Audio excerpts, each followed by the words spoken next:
Di dunia ini, ada satu hutan yang setiap tahun tenggelam selama hampir 6 bulan.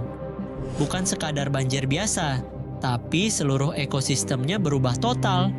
Dan di dalam air yang gelap itu, hidup makhluk-makhluk yang bahkan tidak terlihat dari permukaan.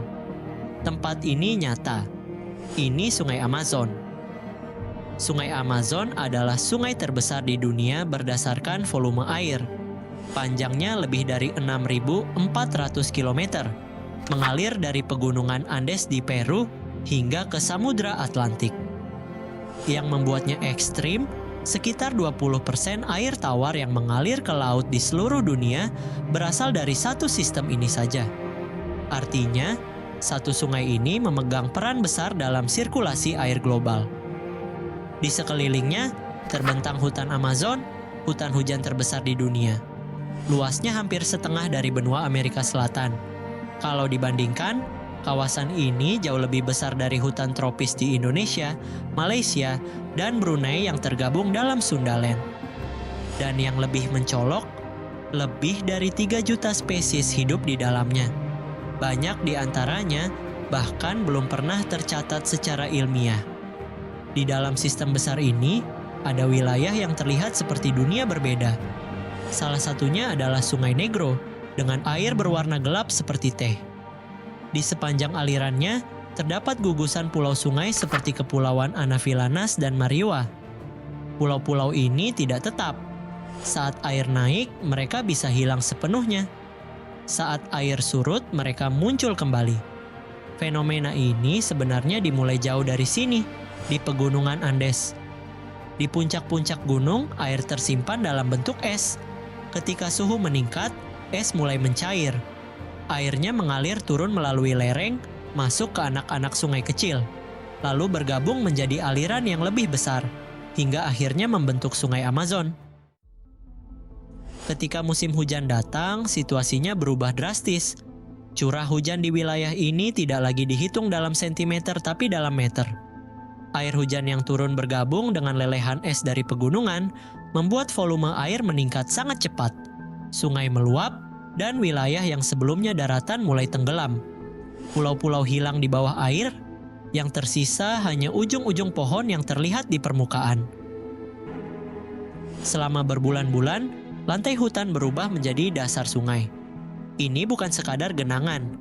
Ini perubahan total dari satu ekosistem menjadi ekosistem lain. Yang menarik, tumbuhan di Amazon tidak mati dalam kondisi ini. Mereka sudah beradaptasi. Beberapa pohon menggugurkan daun untuk menghemat energi. Ada juga yang tetap bisa melakukan fotosintesis meskipun sebagian besar tubuhnya berada di dalam air. Artinya, tumbuhan di sini mampu bertahan dalam 2 kondisi ekstrim sekaligus. Perubahan ini juga memengaruhi hewan, terutama ikan. Saat air masuk ke dalam hutan, ikan tidak hanya hidup di sungai, tapi juga berenang di antara batang pohon. Dan disinilah muncul perilaku yang tidak biasa. Ada jenis ikan yang memakan buah dari pohon. Saat air naik, buah yang biasanya berada di atas menjadi lebih dekat dengan permukaan. Ikan-ikan ini akan melompat keluar dari air untuk mengambilnya. Dalam beberapa kasus, mereka bisa melompat hingga beberapa kali panjang tubuhnya sendiri. Perilaku ini bukan sekadar cara makan. Ini bagian dari sistem yang lebih besar. Setelah memakan buah, ikan akan mencerna bagian yang lunak, lalu membuang bijinya di tempat lain. Biji ini kemudian tumbuh menjadi pohon baru.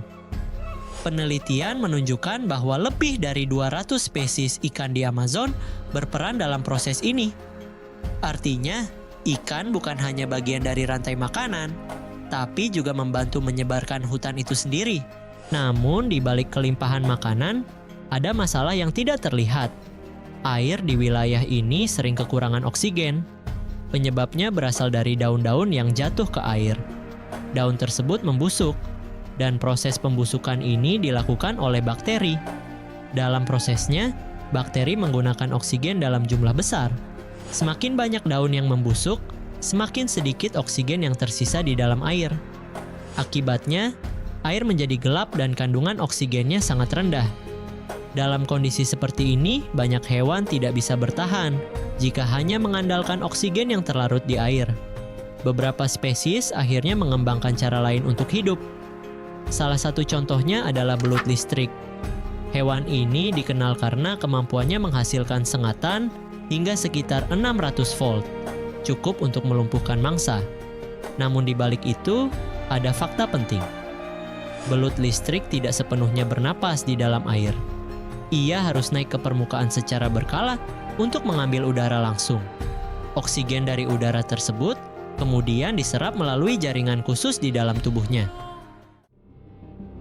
Hal serupa juga terjadi pada arapaima, salah satu ikan terbesar di Amazon. Panjangnya bisa mencapai sekitar 3 meter dengan berat lebih dari 200 kg. Tubuhnya dilapisi sisik tebal yang berfungsi seperti pelindung. Bahkan piranha pun kesulitan menembusnya. Namun seperti belut listrik, arapaima juga tidak bergantung penuh pada oksigen di air. Ia memiliki organ yang memungkinkannya mengambil oksigen langsung dari udara, sehingga bisa bertahan di lingkungan dengan kadar oksigen rendah. Di bagian lain sungai, ada hewan yang berburu secara berkelompok, yaitu berang-berang sungai raksasa. Mereka bekerja sama untuk menangkap ikan, dan dalam satu hari bisa mengonsumsi hingga sekitar 4 kg. Saat makan, mereka menggunakan kaki depannya untuk memegang mangsa. Ini menunjukkan tingkat koordinasi yang cukup tinggi di alam liar. Selain itu, ada kapibara, hewan pengerat terbesar di dunia. Kapibara hidup di darat dan air, dan bisa mengonsumsi lebih dari 3 kg rumput setiap hari. Meskipun sering terlihat santai di dekat predator dalam beberapa video, secara alami mereka tetap menjadi bagian dari rantai makanan. Di tengah lingkungan yang penuh tekanan ini, ada juga hewan yang hidup lebih tenang, seperti manatee. Hewan ini memakan tumbuhan air dan sering ditemukan di perairan yang lebih tenang. Seekor induk manatee bisa merawat anaknya selama bertahun-tahun, bahkan mengajarkan jalur aman untuk bergerak di dalam sungai. Di atas permukaan, di antara pepohonan, hidup sloth. Hewan ini dikenal lambat di darat, tapi saat banjir datang, ia harus berpindah. Menariknya, sloth justru bisa berenang dengan cukup efisien, bahkan lebih cepat dibandingkan saat bergerak di darat. Namun kemampuan itu tidak selalu cukup.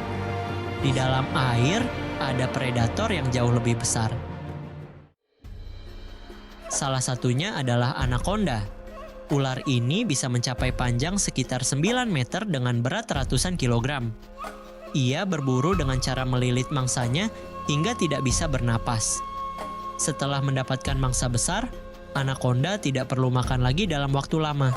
Semua ini menunjukkan satu hal. Amazon bukan hanya besar, tapi juga sangat kompleks.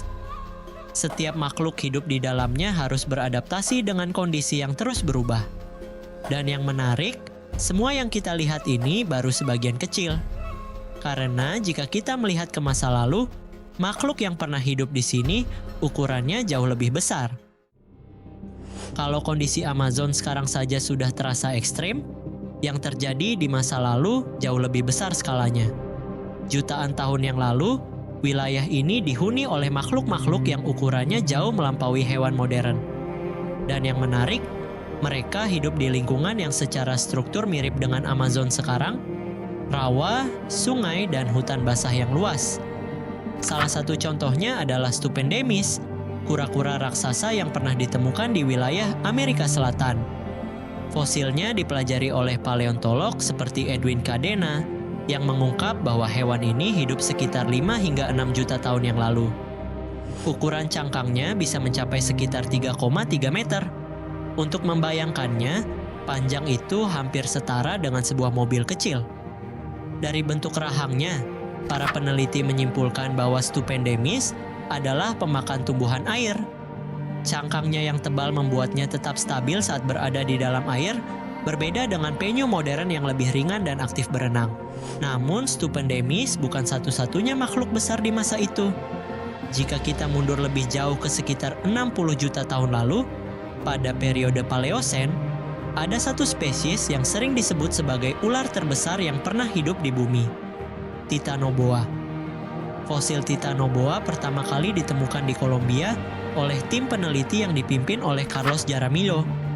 Dari analisis tulang yang ditemukan, panjang tubuhnya diperkirakan mencapai sekitar 13 meter dengan berat lebih dari 1 ton. Dengan ukuran seperti itu, Titanoboa kemungkinan besar berada di puncak rantai makanan. Ia hidup di lingkungan rawa dan sungai, menunggu mangsa yang datang mendekat, lalu melilitnya dengan kekuatan yang sangat besar. Selain ular raksasa, ada juga buaya dengan ukuran yang jauh lebih besar dibandingkan buaya modern. Salah satunya adalah Purosaurus, yang hidup sekitar 8 juta tahun lalu. Panjang tubuhnya bisa mencapai sekitar 12,5 meter, dengan berat mendekati 9 ton.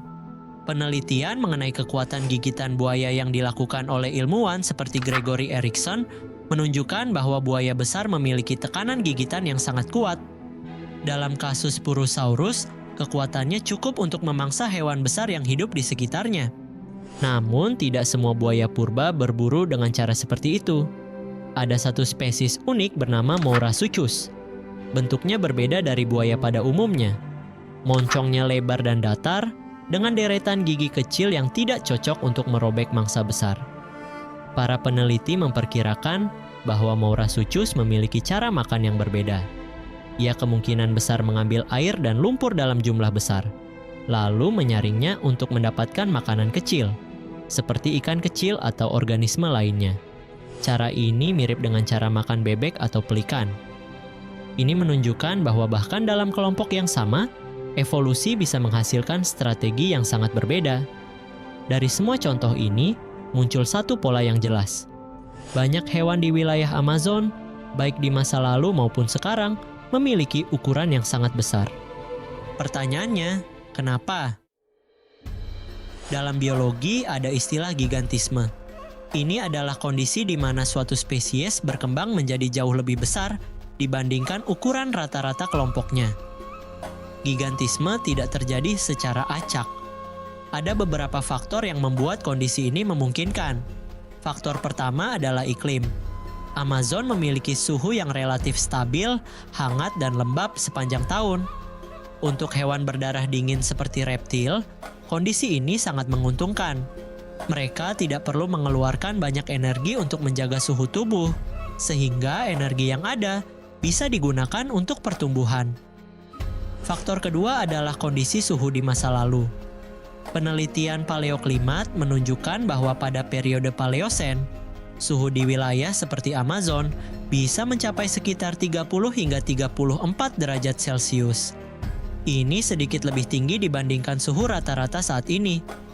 Perbedaan ini mungkin terlihat kecil, tapi dalam jangka waktu evolusi yang sangat panjang, dampaknya cukup besar. Suhu yang lebih tinggi dapat mempercepat proses metabolisme dan pertumbuhan pada hewan tertentu. Selain itu, faktor yang sangat penting adalah ketersediaan makanan.